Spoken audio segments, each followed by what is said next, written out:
chair of the art gallery committee here in the art department. I just have some general announcements for you, and then I'll turn it over to Mr. Ed Garcia, who teaches printmaking here in the art department, and he'll do the introduction for our artists today. So the general announcements I have is whenever you come and go from the gallery, if you will, even if you come multiple times, if you'll just do us a favor and sign in at the register, it helps us keep track of how many people are coming to see the artwork and when.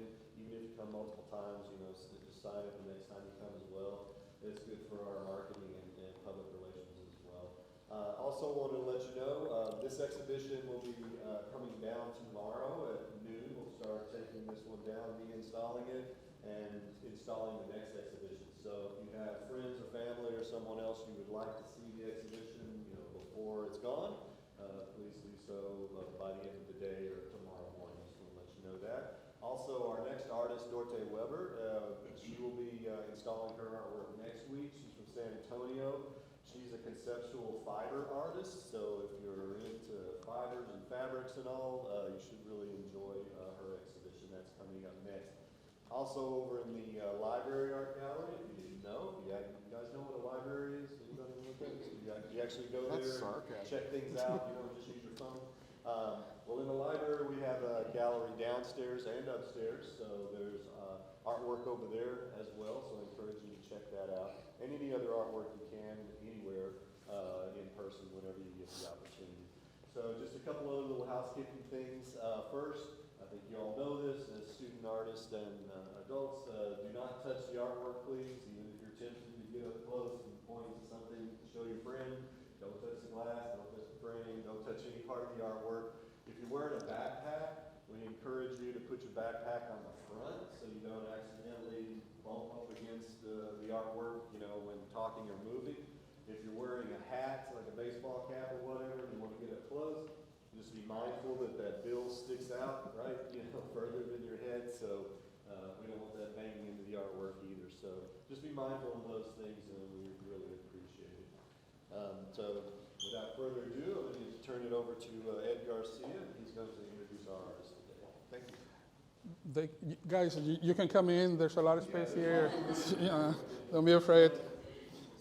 I just feel everybody it's over there. So I'm reading this on behalf of someone named Romeo de Loreto, who could not be here. My name is Ed Garcia, Mr. Ed Garcia, call me Mr. Ed.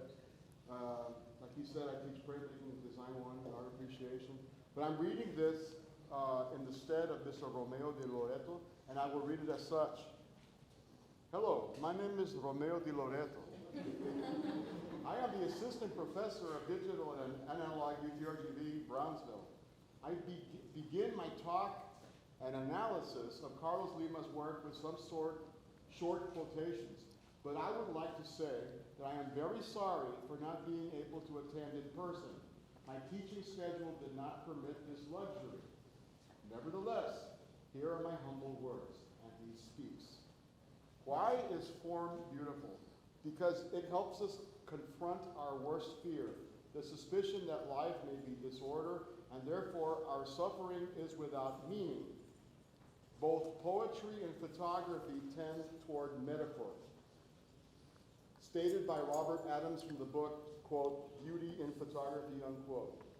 I see a strong connection with Carlos Limas' work and the new topographic movement of the Dusseldorf School of Photography, both movements and of great significance in the history of photography.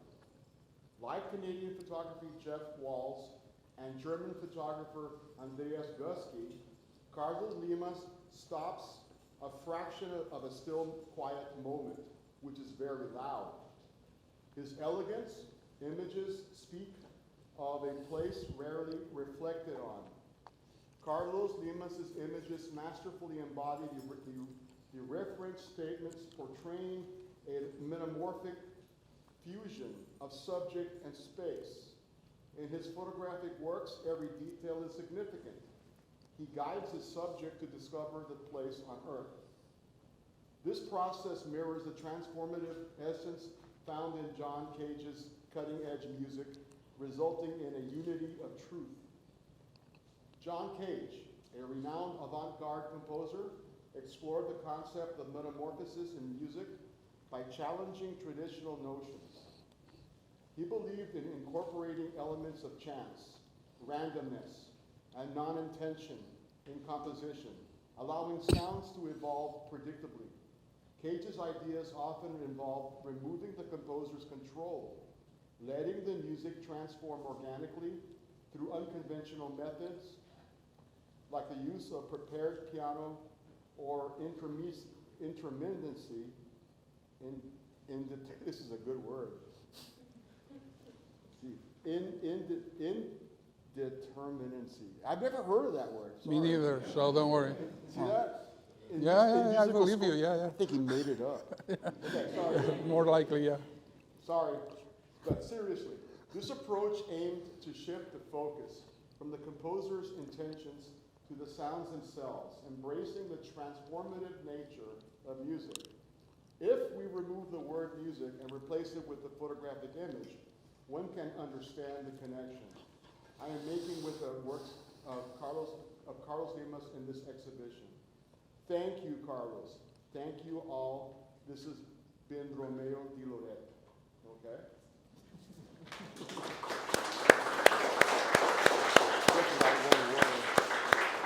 I just want to say before we continue that Romeo is a professor of photography at UTRGV Brownsville.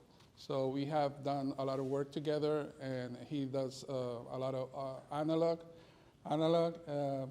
photography, and we have shared ideas, concepts, different projects.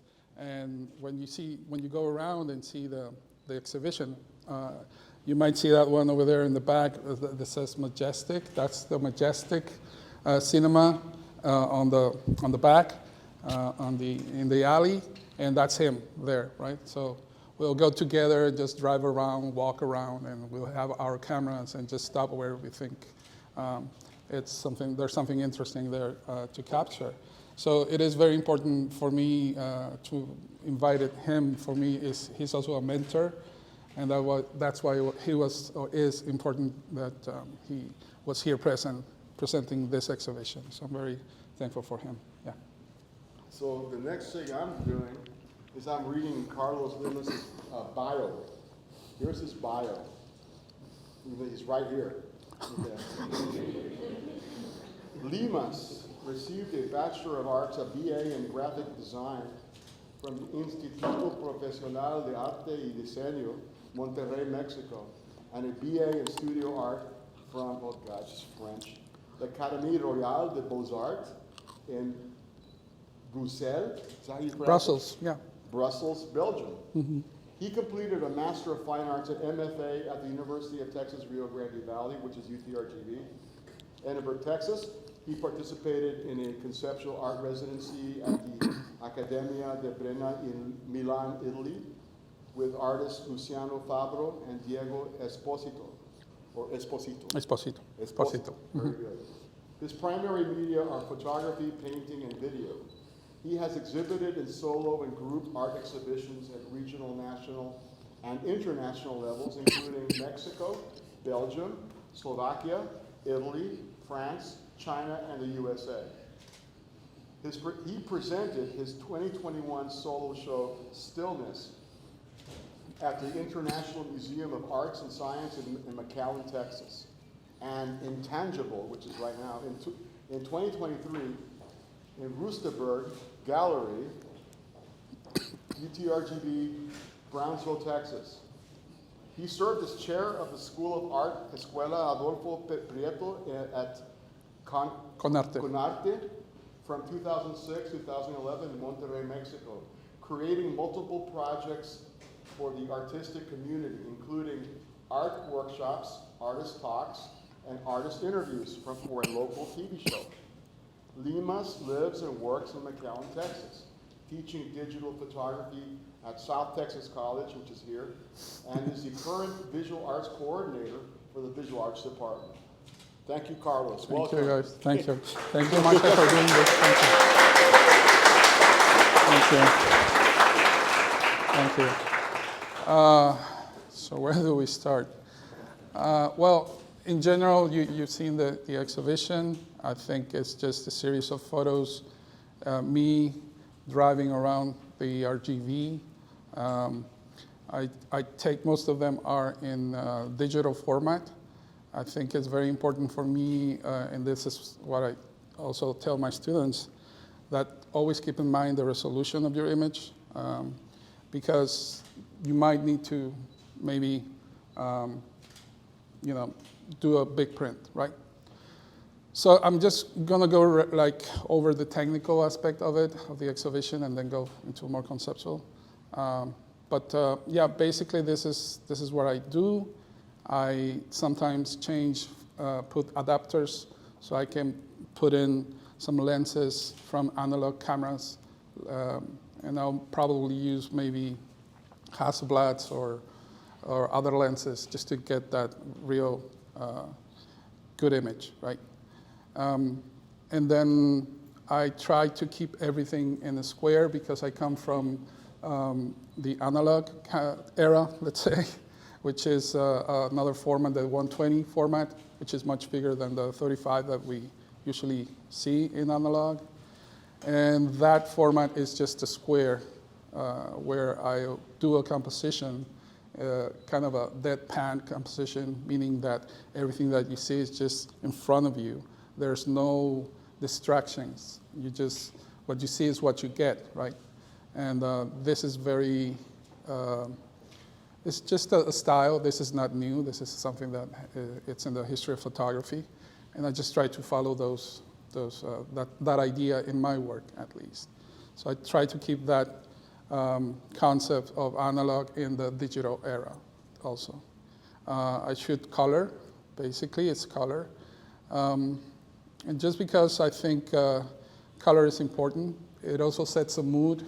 And in this series, you might find like very vivid, vibrant colors in them. I don't try to oversaturate, but also the quality of light here in the valley is different. If you go to a different place, the light might be completely different, and that changes the colors. That changes the mood, us as viewers, or you just get a different feel for it, right?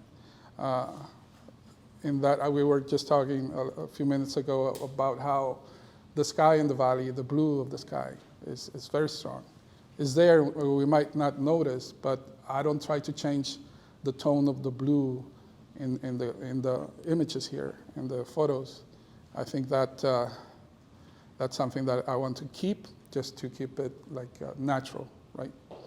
And yeah, the concept of the exhibition, it's about our moment in time. I think we waste a lot of energy thinking of what's gonna happen, right? Or we just think too much of what did happen. And in both cases, we cannot control what's gonna happen, right? So time, it just passes through us. And in a way, it's almost like just try to live the moment, I think is the important part. Because everything else afterwards is just gonna fade away. I think also that the time itself, the only way to preserve a memory is through photography, right? But I feel that in the digital era that we live right now, nobody prints.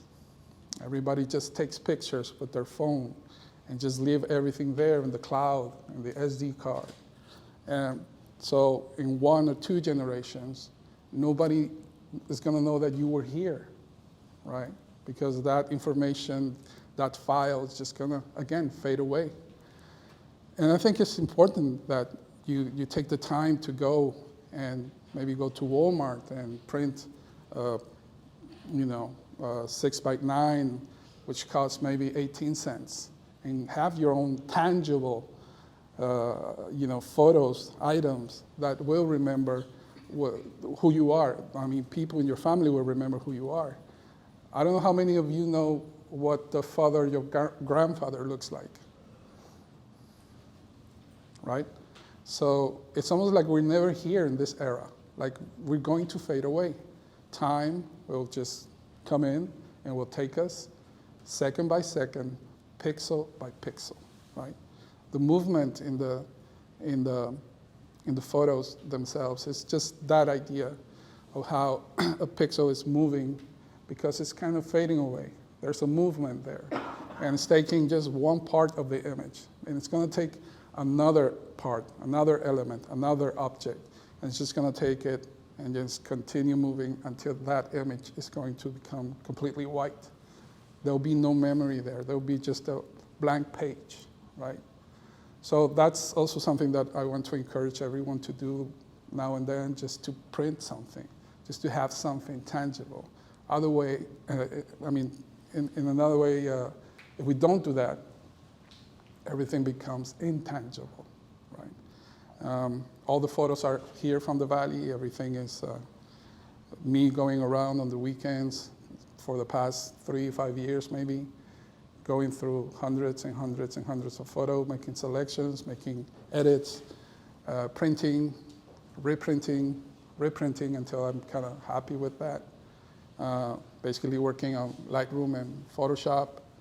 And all of the spaces at the beginning didn't have any, well, usually they don't have either cars or people that you can recognize. But I just came to that moment where I just felt that it was important to also include people that are important to me. In this case, you can see this photo here. That's my son, who comes to visit from Monterrey twice a year maybe. And he comes with me around also to take pictures. And that's important to me, right? That he understands what I do. So I take that picture and that's a moment. That's my memory. That's a memory that is printed and it's going to be there forever. And over there in the back also, there's a friend of the GET Foundation here in Lynn, and somebody who just got a grant. And I know that moment is important to that person. And that person is someone I know, maybe not too much, but there's a story that I find very interesting there. And again, the majestic is the Professor Loreto, who again, I feel he's a mentor to me, also here in the Valley. And the rest is just going to be those places that represent, again, that movement of time. I always say that we live in cycles. That's how we move on. We don't live in circles, right? Circles, you never get nowhere. You're just coming back to the same place, right? A cycle is when you finish something and you move to the next one, right? But you have to do the entire 360 to pass from one to the next. In this case, this might be a second cycle. This is a continuity from Stillness, which is that last exhibition, the exhibition before this one, which was very close to what you're seeing, but without the lines.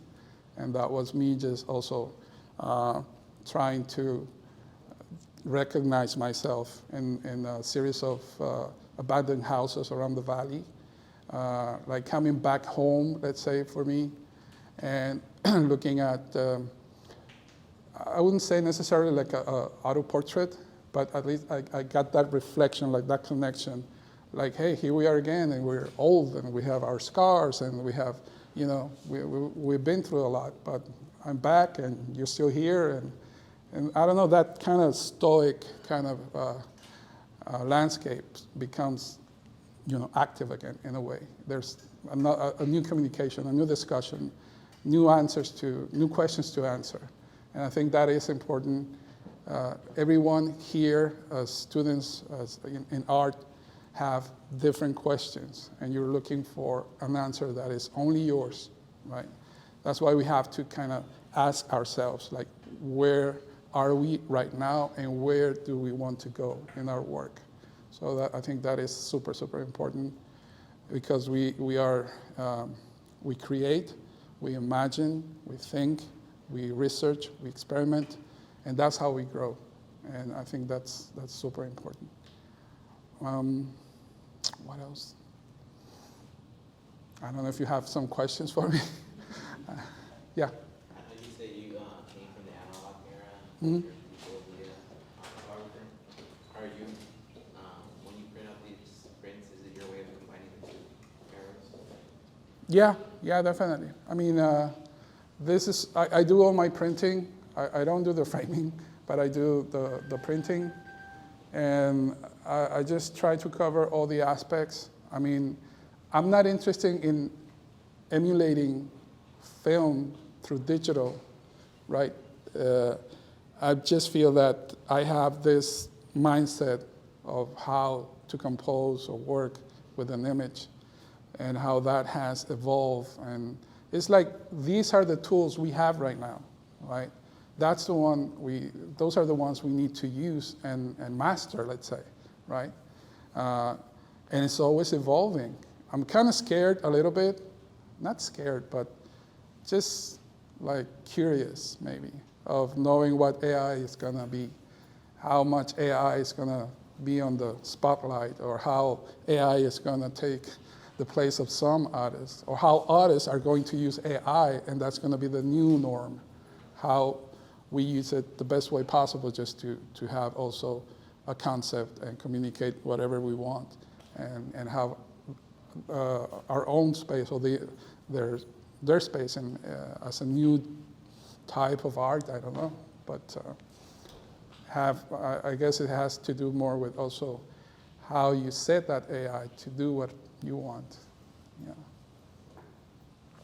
Anyone else?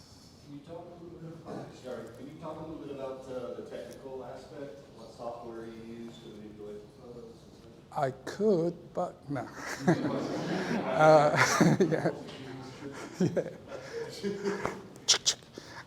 Yeah, I mean, again, it's digital, most of it. I do shoot film, and I do have some film photos, but not in this exhibition. But I'll just take the image again, edit in Lightroom Classic, and I'll just jump around between Lightroom Classic and Photoshop, depending.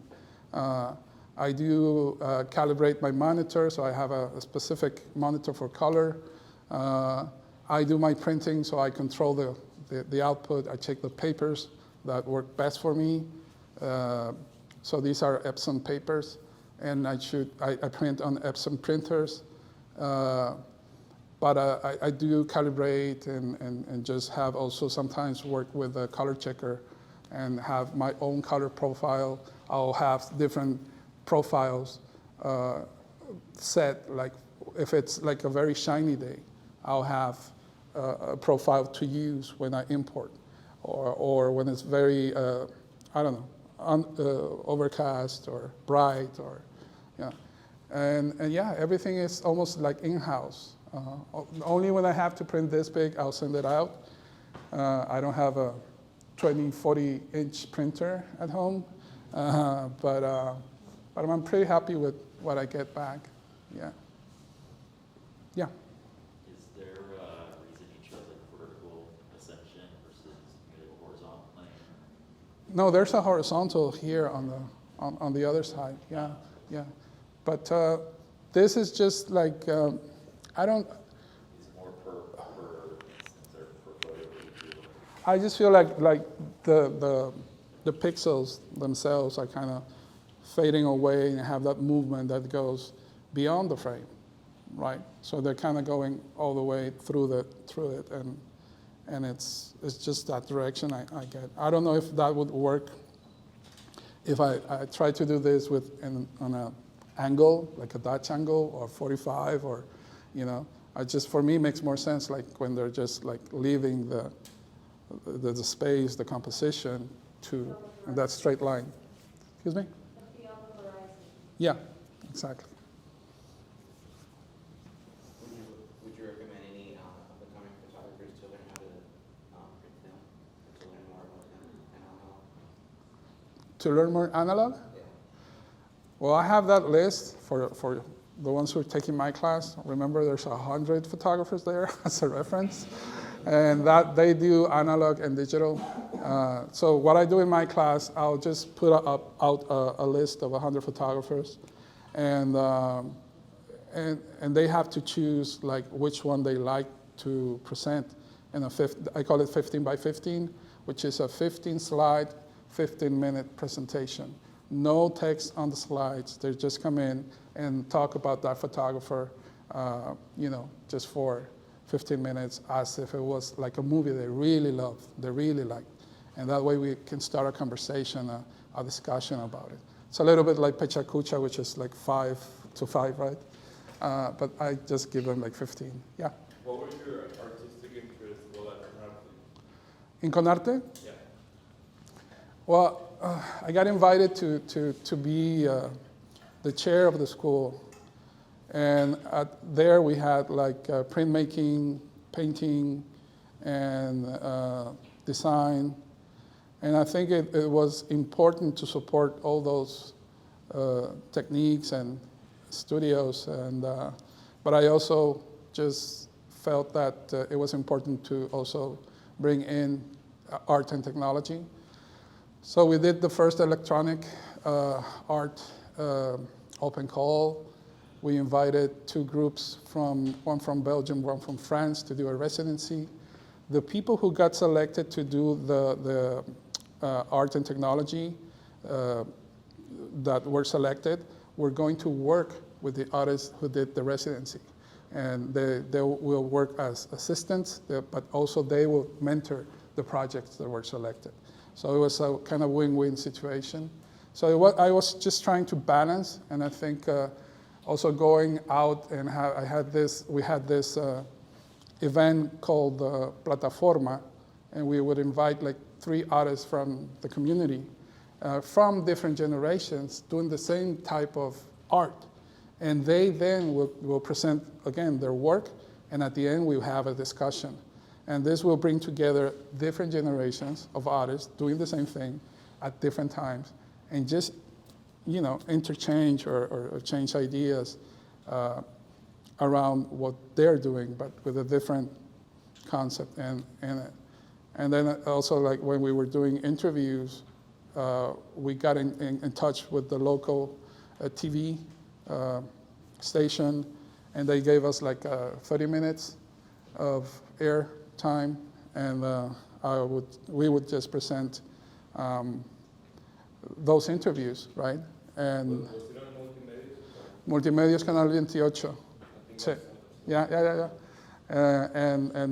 And that would, my idea was not only to cover the entire spectrum in terms of demand. I think art was something that we can always offer to the people, and it was open to not only classical or traditional art, but also to new technologies. It was open to young and not too young, for everyone. And this would build just a strongest community, of artistic community. I also thought that, like Guadalajara is a very important platform in art, Mexico City, Tijuana, why not Monterrey? Why can't we do that? Why can't we be part of that also? So that was my objective for the time I was there. And I think we did a whole bunch of very interesting things. Yeah. Anyone else? Yeah. Would you say most of your photos are planned, or are they just kind of right moment? It's something between the decisive moment, like Cartier-Bresson used to say, because you would be like driving and then just passing and see something that, but sometimes I can't stop because I have people behind me, or there's not enough space, and I'll stop, and then I could go back and take that picture. I don't have a plan when I go out. I just take the camera and drive around. Sometimes I'll drive around here around the city. McAllen, far. Sometimes I go all the way to Zapata or Kingsville, just on the weekend, like go and come back, just to see what I can find. But I had moments where I'm taking a picture of a house from the street. So I never take pictures where there's people in them, or a car, or somebody's doing something, or whatever. But I had people coming up and taking pictures of me taking pictures, and telling me like, hey, what you doing? Like, what's going on? IRS, FBI, so, you know, it's like, no, I'm just doing this, you know, this is, and I go to them. I mean, I really, you know, go and talk to them and explain what I'm doing, and they understand. They'll say, oh, great, cool, yeah, you know, like, go ahead. It's just about communicating. And, but also I had people like in small towns. Sometimes I don't even get out of the car. I'll just stop because I have the right position to take the photo, and I'll take the photo. And then I have had people chase me in another car, like me going, and then I see it on you know, checking the rear view mirror, and I see people coming, and I turn right, they turn right, I turn left, they turn left, I go straight, they go straight, right? And they get close, and then they get behind, and they get close again. It's like, what's going on? And I had to do my, you know, my tactics to run them away. But yeah, I mean, I can say now that it's fun, but when you're there, it's not very, very funny. So you kind of have to have an eye for Yeah, you have to keep in mind that you're not putting anyone in danger, that you're not putting yourself in a private property. I'm not there to annoy or make trouble. I mean, I'm just trying to do my thing, and without, you know, getting in trouble, you know, disturbing the peace, whatever that means now. Yeah. Two parts. One, do you make your own frames and your own batting? The frames and what? Do you do your own batting and Oh, framing? no. I can only do so much. So, yeah. That's why. No, this is a guy, the frames are from a guy, Charlie Kitchen. He's in San Antonio. So I'll just let him know what size I need, and he'll make them for me, and I have to go and pick them up, bring them back. And the mats are online, custom. Every image is 16 by 16, and you still have to leave that, you know, the window a little bit smaller than that.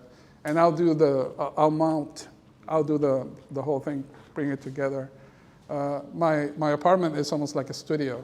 I always say that when you come in, the easy part is to come in. The difficult part is to get out. It's just, you can't find the exit, just because I have everything related to every aspect of getting this done. So there's something. So just to comment on that, excellent choice of the color and blue choice for the frames. Yeah. You know, I'll just mention this to the students. A lot of times we see photography, they choose a black frame. Yeah. It's just the obvious one to choose, but sometimes it competes with the artworks. Yes, exactly. So very, very good choice on that. Yeah. Your part. The other question was, I know you have a list of 100 photographers that you give to the students, but could you just name a few photographers that were influential in your career? I like the work of Andrea Gursky.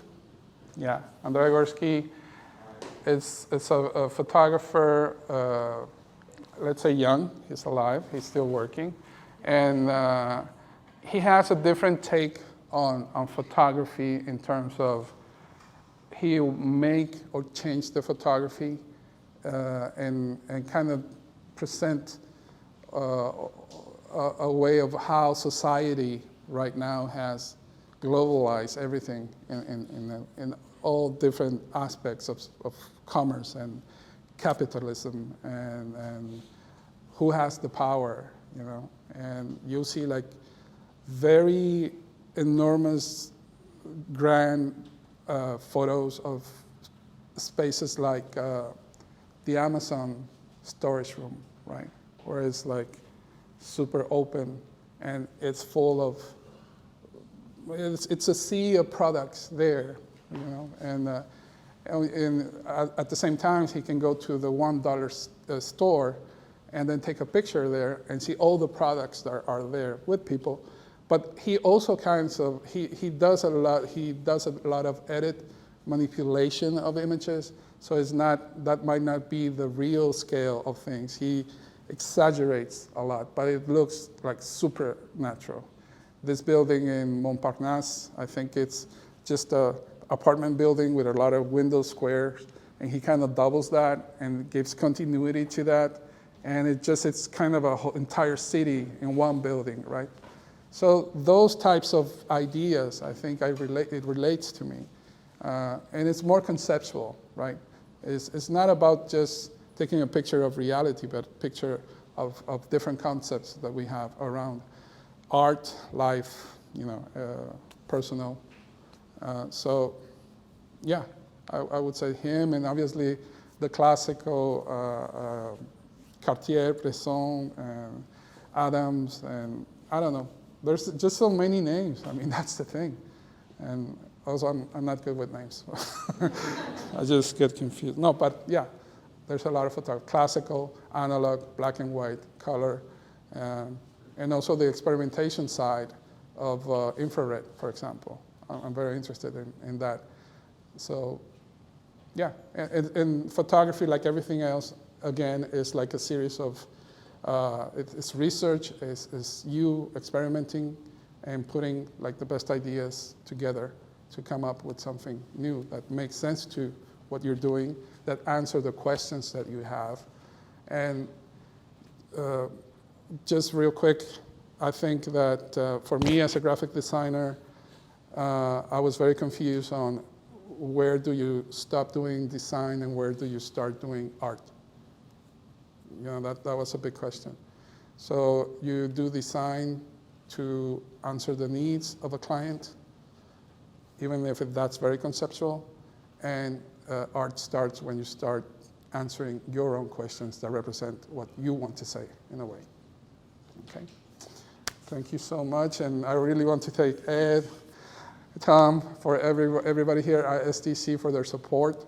I'm really lucky to be here. I feel very comfortable in this space, having this experience with so many students that I can help and support. And if you see me around and you have an idea and if you have a question, please let me know. I'm open to help in any way possible. So thank you so much.